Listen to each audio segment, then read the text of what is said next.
Hello everyone. இன்னைக்கு இந்த வீடியோவில் எதை பற்றி பார்க்க போகிறோம் பார்த்தீங்கன்னா, இன்னைக்கு 2025 ரேங்க் லிஸ்ட் வந்து வெளியே இருந்துச்சு. சரிங்களா? டிஎன்ஏயோட 2025 ரேங்க் லிஸ்ட் எல்லாத்துக்குமே ஆல்மோஸ்ட் எல்லாத்துக்குமே வந்துருச்சு. வராதவங்க வந்து என்னைக்கு டேட் அப்ளை பண்ணணும் பார்த்தீங்கன்னா, 28/6/2025 2/7/2025 வரையும் டைம் கொடுத்துருக்குறாங்க. அந்த டைம் கீழே மென்ஷன் பண்ணுறேன். அந்த டைமுக்குள்ளே போயிட்டு உங்களுக்கு ரேங்க் லிஸ்ட் வரலை அப்படின்னா நீங்கள் அந்த டேட்டுக்குள்ளே போயிட்டு நீங்கள் வந்து சரி பார்த்துக்கலாம். சரிங்களா? அப்புறம் பார்த்தீங்கன்னா என்னென்ன கவுன்சிலிங்லாம் என்னென்ன டேட்ஸில் கொடுத்துருக்காங்க அதெல்லாம் பற்றி நான் இந்த வீடியோவில் முழுக்க சொல்ல போகிறேன். ரேங்க் லிஸ்ட்டுக்கு பிறகு என்ன பண்ணலாம், சாய்ஸ் ஃபில்லிங் டேட் எப்போன்னு இந்த வீடியோ நான் சொல்ல போகிறேன். ஸ்கிப் பண்ணாமல் பாருங்கள். இந்த வீடியோ நீங்கள் முதல்ல புதுசாக நீங்கள் பார்க்குறீங்க அப்படின்னா மறக்காமல் நம்ம சேனலை சப்ஸ்கிரைப் பண்ணிவிட்டு கமெண்ட் பாக்ஸில் உங்களுக்கு என்ன ரேங்க்ல இருக்குன்னு சொல்லிட்டு கமெண்ட் பாக்ஸில் கமெண்ட் பண்ணுங்கள். வாங்க வீடியோக்குள்ளே போகலாம். டிஎன்ஏ 2025 ரேங்க் லிஸ்ட் ஆல்மோஸ்ட் எல்லாத்துக்கும் வந்துருச்சு. வராதவங்க டேட் நான் சொல்லிட்டேன், ஆல்ரெடி இன்ட்ரோலே சொல்லிட்டேன். நிறைய பேருக்கு பார்த்தீங்கன்னா ஒரு பயம் கலந்த ஒரு இது இருக்கும். சரிங்களா? காலேஜ் கிடைக்குமா கிடைக்காத, அந்த ரேங்க்ல காலேஜ் கிடைக்குமா அப்படின்னு சொல்லிட்டு நிறைய பேருக்கு இருக்குங்க. சரிங்களா? அதெல்லாம் கவலைப்படாதீங்க. கண்டிப்பாக உங்களுக்கு டிஎன்ஏ கவுன்சிலிங்லேயே நல்ல கல்லூரிகள் கிடைப்பதற்கு வாய்ப்புகள் இருக்குதுங்க. போன வருஷம் பார்த்தீங்கன்னா 2,30,000 பேர் அப்ளை பண்ணியிருந்தாங்க. ஆனால் அதில் வந்து 1,50,000 பேர் தான் காலேஜ் சேர்ந்துருக்காங்க. சரிங்களா? 2,50,000 பேர்லேருந்து 1,50,000 பேர் தான் காலேஜ் சேர்ந்துருக்காங்க. ஏன் சொல்கிறேன் அப்படின்னா பயப்படக்கூடாது நான் சொல்கிறேன் அப்படின்னா, நீங்கள் இருக்கிற 2,39,299 மாணவர்களும் போய் நம்ம காலேஜ் சேர மாட்டாங்க. அதில் மேனேஜ்மெண்ட் சீட்டு சேர்ற கேஸ் நிறைய இருக்குங்க. அதில் போய் சேர்ந்துருவாங்க. வீட்டில் பேரண்ட்ஸ் இப்போ பேரண்ட்ஸே பயப்பட்டு போய் சேர்க்கிற நிலைமைக்கு கொண்டாண்டாங்க. சரிங்களா? அதனால அவங்கள பற்றியும் கவலைப்படாதீங்க. உங்களுக்கு சீட்டு கன்ஃபார்ம் கிடைக்கும். சாய்ஸ் ஃபில்லிங் கரெக்டாக வச்சிங்க அப்படின்னா கரெக்டாக இருக்கும். நீங்கள் சாய்ஸ் ஃபில்லிங் ஏதாவது தவறு பண்ணீங்க அப்படின்னா உங்களுக்கு காலேஜ் சீட் கிடைக்காதுங்க. சாய்ஸ் ஃபில்லிங் ஏதாவது ஹெல்ப் நினச்சிங்கன்னா கீழே தெரிய நம்ம டிஸ்கிரிப்ஷனில் வந்து நம்ம வாட்ஸ்அப் குரூப் லிங்க் ஜாயின் பண்ணிக்கோம். வாட்ஸ்அப் குரூப் ஜாயின் பண்ணிங்கன்னா உங்களுக்கு தேவையான சாய்ஸ் ஃபில்லிங்ல வந்து ஹெல்ப் பண்ணுறது நாங்கள் தயாராக இருக்கிறோம். மறக்காமல் அதையும் நீங்கள் ஃபாலோ பண்ணிக்கோங்க. சரிங்களா? ஃபஸ்ட்டு பார்த்தீங்கன்னா ரேங்க் லிஸ்ட் யாருக்கெல்லாம் வரலையோ அந்த டேட் சொல்லிட்டு 28/6/2025 22/7/2025 வரையும் நான் சொல்லியிருந்தேன். சரிங்களா? இது வந்து நீ எங்கே போய் வாங்கணும்னு பார்த்தீங்கன்னா இசேவை மையம், நெட் சென்டரு அந்த இடத்துல போய் நீங்கள் வந்து கரெக்ஷன் பண்ணிக்கலாம். சரிங்களா? அது நான் வந்து தவறுதலாக மாதிரி ஆனால் எனக்கு ரேங்க் லிஸ்ட் வரல, ஆனால் நான் தவறுதலாக அது பண்ணிட்டுன்னு சொல்லிட்டு நீங்கள் மாற்றிக்கலாம். சரிங்களா? ஏன் என்ன கவுன்சிலிங் டேட் சொல்லலை அப்படின்னு பார்த்தீங்கன்னா, மருத்துவ கலந்தாய்வு இன்னும் முடியலை. சரிங்களா? இன்னும் ஸ்டார்ட் பண்ணலை. அது முடிந்த பின்னு தான் இந்த இன்ஜினியரிங் கவுன்சிலிங்கோட டேட்ஸ்லாம் அறிவிப்பாங்க. அதுவும் இல்லாமல் பார்த்தீங்கன்னா இதில் நிறைய இருக்குங்க. ஸ்பெஷல் ரிசர்வேஷன் சொல்லிட்டு ஒரு கோட்டா இருக்குங்க. 7/7/2025 8/7/2025 வரை ஸ்பெஷல் கோட்டா நடக்கும். ஸ்பெஷல் ரிசர்வேஷன் நடக்கும். சரிங்களா?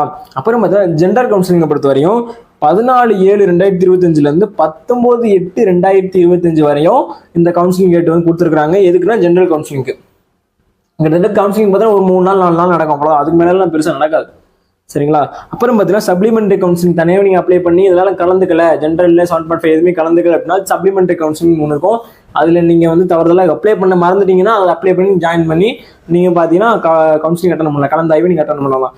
அது பார்த்தீங்கன்னா 21 ஆகஸ்ட் 2025 23 ஆகஸ்ட் 2025 வரையும். சரியா? ஓகேங்களா? அதனால கரெக்டாக நீங்கள் அப்ளை பண்ணுங்க. அப்புறம் பார்த்தீங்கன்னா SC/ST மாணவர்களுக்கு வந்து 25/8/2025 26/8/2025 வரையும். சரிங்களா? Supplementary counselling 21/8/2025 23/8/2025 sorry. சரிங்களா? இப்போ பார்த்தீங்கன்னா டிஎன்ஏ கவுன்சிலிங் எப்போ முடியுது பார்த்தீங்கன்னா 26/8/2025 எல்லா கவுன்சிலிங் முடிஞ்சு. சரிங்களா? எல்லா கவுன்சிலிங்குமே அப்போ வந்து ஃபுல்லாக முடிஞ்சுங்க. சரிங்களா? இதில் sports ex service menu, different abled, vocational மாணவர்கள், அப்புறம் வந்து பார்த்தீங்கன்னா 7 ரிசர்வேஷன் மாணவர்கள், இது எல்லா மாணவர்கள் வந்து கலந்துரையாருக்கு பார்த்தீங்கன்னா டோட்டலாக ஜென்ரலில் பார்த்தீங்கன்னா எத்தனை ஸ்டூடெண்ட் கலந்துருக்காங்க பார்த்தீங்கன்னா 2,39,299 மாணவர்கள் வந்து ஜென்ரலில் மட்டுமே இருந்திருக்காங்க. சரிங்களா? அப்புறம் பார்த்தீங்கன்னா இதில் ஜென்ரல்லையே 7.5 ரிசர்வேஷன் இருப்பாங்கல்ல, அதாவது 6 முதல் 12 படிக்கும் மாணவர்கள் இருப்பாங்கல்ல, அவங்க பார்த்தீங்கன்னா 46,848 மாணவர்கள் வந்து இதில் கலந்துருக்காங்க. சரிங்களா? அப்புறம் பார்த்தீங்கன்னா ஒகேஷனல் டோட்டல் ஸ்டூடெண்ட்ஸ், ஒகேஷனல் மாணவர்கள் பார்த்தீங்கன்னா 2,342 மாணவர்கள் வந்து வச்சிருக்காங்க. அதில் 7.5 பார்த்தீங்கன்னா 524 மாணவர்கள் வந்து 7.5 வச்சிருக்காங்க. ஓகேங்களா? அப்போல்லாம் ஸ்பெஷல் ரிசர்வேஷன் பார்த்தீங்கன்னா ஸ்போர்ட்ஸ் கோட்டா, ஸ்போர்ட்ஸில் இருக்காங்கல்ல அவங்களுக்கு அந்த கோட்டா இப்போ பார்த்தீங்கன்னா எத்தனை பேர் அப்ளை பண்ணிக்காங்க, எத்தனை பேர் வந்து உள்ளே இருக்காங்க பார்த்தீங்கன்னா 2,446 இருந்து ஜென்ரலில் 2,446 ஜென்ரல் 7.5 பார்த்தீங்கன்னா 356 பேர் வந்து பண்ணியிருக்காங்க. சரிங்களா? அப்புறம் பார்த்தீங்கன்னா ஸ்பெஷல் ரிசர்வேஷன் டிஃப்ரெண்ட் ஏபிள்டு மாற்றுத்திறனாளி இருக்காங்களா அவங்களுக்கு தேவையானது பார்த்தீங்கன்னா ஜென்ரலில் பார்த்தா 469 பேர் வந்து பண்ணியிருக்காங்க.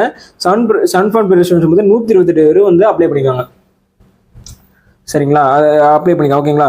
ஸ்பெஷல் ரிசர்வேஷன் பார்த்தீங்கன்னா எக்ஸ் சர்வீஸ்மென் இருக்காங்களா, அவங்க பார்த்தீங்கன்னா ஜென்ரல் பார்த்தீங்கன்னா 1359 59 பேர் அப்ளை பண்ணிருக்காங்க. 7 பாயிண்ட் ரிசர்வேஷன் 9 பேர் அப்ளை பண்ணிருக்காங்க. எதுக்குன்னா எக்ஸ் சர்வீஸ்மேன். ஓகேங்களா. இதோட 26/8/2005 எல்லாம் முடிஞ்சுங்க. ஒன்று சொல்லிக்கிறீங்க, இந்த டேட்லாம் கரெக்டாக நான் வச்சிங்கன்னா உங்களுக்கு டிஸ்பிளேல வந்து நான் ஃபுல்லாக நான் உங்களுக்கு போடுறேன். டிஸ்பிளே உங்களுக்கு வந்து ஷோ ஆகும். கரெக்டாக ஸ்க்ரீன்ஷாட் எடுத்து வச்சுக்கோங்க. உங்களுக்கு தேவைப்படும் ரொம்ப முதல்ல தேவைப்படுதுன்னா டேட்டை கரெக்டாக நான் வச்சுங்க. டேட்டு கரெக்டாக வச்சு சாய்ஸ் ஃபில்லிங் பண்ணல அப்படின்னா உங்களுக்கு வாய்ப்புகள் தட்டப்படும். நிறைய மாணவர்கள் பார்த்தீங்கன்னா அவங்க வந்து சாய்ஸ் ஃபில்லிங் பண்ண மாட்டாங்க, மற்றவங்க வந்து சாய்ஸ் ஃபில்லிங் பண்ண சொல்லுவாங்க. நான் ஏன் சொல்றேன்னா உங்களுக்கு நான் ஏன் ஹெல்ப் பண்ணுறேன் அப்படின்னா நிறைய பேர் இது கூட தெரியாமல் இருக்கிறாங்க. மற்றவங்கள்ட்ட கொடுத்து சாய்ஸ் ஃபில்லிங் பண்ணுறது கூட தெரியாமல் நிறைய பேர் இருக்காங்க. அதனால கீழே தெரியாத வாட்ஸ்அப் நம்பர், டிஸ்கிரிப்ஷன் தெரிய வாட்ஸ்அப் நம்பர் வந்து ஜாயின் பண்ணுங்க. உங்களுக்கு தேவையான சாய்ஸ் ஃபில்லிங்லேருந்து எல்லாமே பண்ணுறேன். எனக்கு வந்து உங்கள் குரூப்பில் வந்துட்டு ஹாய் போட்டு விடுங்க, உங்கள் நேம் போட்டு எந்த டிஸ்ட்ரிக்ட்னு போட்டு விடுங்க. உங்களுக்கு நான் சாய்ஸ் ஃபில்லிங் ஃப்ரீயாகவே பண்ணி தரேன். வித்து உங்கள் கண்ணுக்கு முன்னாடி நான் பண்ணி தரேன். நீங்கள் நேரில் வந்தாலும் சரி எது வந்தாலும் சரி கண்ணுக்கு முன்னாடி நீங்கள் கேட்குற காலேஜ் வச்சு நான் சாய்ஸ் ஃபில்லிங் பண்ணி தரேன். சரிங்களா. வீடியோ இதோட முடிச்சுக்கிறேன். உங்களிடம் விடைபெறுவது உங்கள் மணி எஜுகேஷன் வியூ. இது போன்ற பல வீடியோக்கள் நம்ம சேனலில் தொடர்ந்து வரப்போகுது. அதனால் நம்ம சேனலை தொடர்ந்து பாருங்க. நன்றி, வணக்கம்.